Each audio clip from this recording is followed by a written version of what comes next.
அண்மைச் செய்தி. காவிரியில் தமிழ்நாட்டிற்கு கர்நாடகா தண்ணீர் திறக்க காவிரி மேலாண்மை ஆணையம் உத்தரவு பிறப்பித்துள்ளது. காவிரியில் தமிழ்நாட்டிற்கு கர்நாடகா தண்ணீர் திறக்க காவிரி மேலாண்மை ஆணையம் உத்தரவு பிறப்பித்துள்ளது.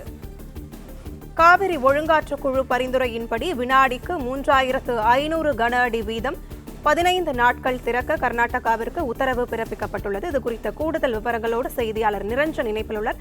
நிரஞ்சன், வணக்கம். முழுமையான விவரங்கள் என்ன பதிவு பண்ணலாம்? காவேரி தண்ணீர் கிடைப்பதை காவேரி மேலாண்மை ஆணையம் உறுதிப்படுத்தி இருக்கின்றது.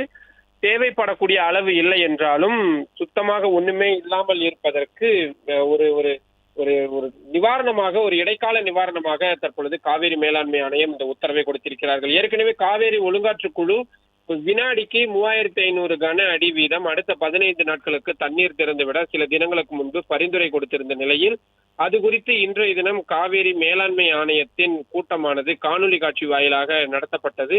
இந்த கூட்டத்தில் தற்பொழுது முக்கிய முடிவாக காவேரி ஒழுங்காற்று குழு கொடுத்த பரிந்துரையை அப்படியே செயல்படுத்த தற்பொழுது முடிவு என்பது எடுக்கப்பட்டு காவேரி மேலாண்மை ஆணையம் கர்நாடகா அரசிற்கு மிக முக்கியமான உத்தரவை பிறப்பித்திருக்கிறார்கள்.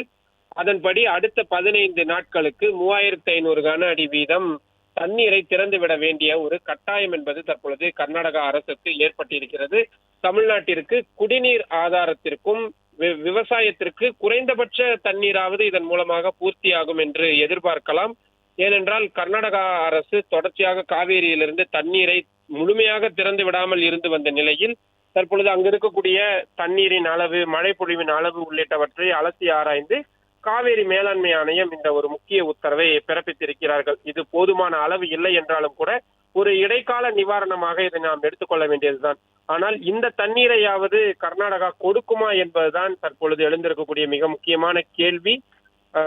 உச்ச நீதிமன்றத்தில் இந்த விவகாரத்திற்கு நிவாரணம் கேட்டு கர்நாடக அரசு மனு தாக்கல் செய்யும் என்று எதிர்பார்க்கப்படுகின்றது. அதே போல தமிழ்நாடு அரசும் முக்கியமான ஒரு நகர்வுகளுக்கு தயாராகி இருக்கிறார்கள். காவிரி மேலாண்மை ஆணையத்தின் உத்தரவு அதிமுக்கியமானதாக இந்த நேரத்தில் பார்க்கப்படுகின்றது.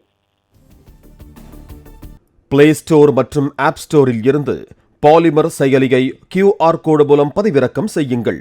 செய்திகளை உடனுக்குடன் பெறுங்கள்.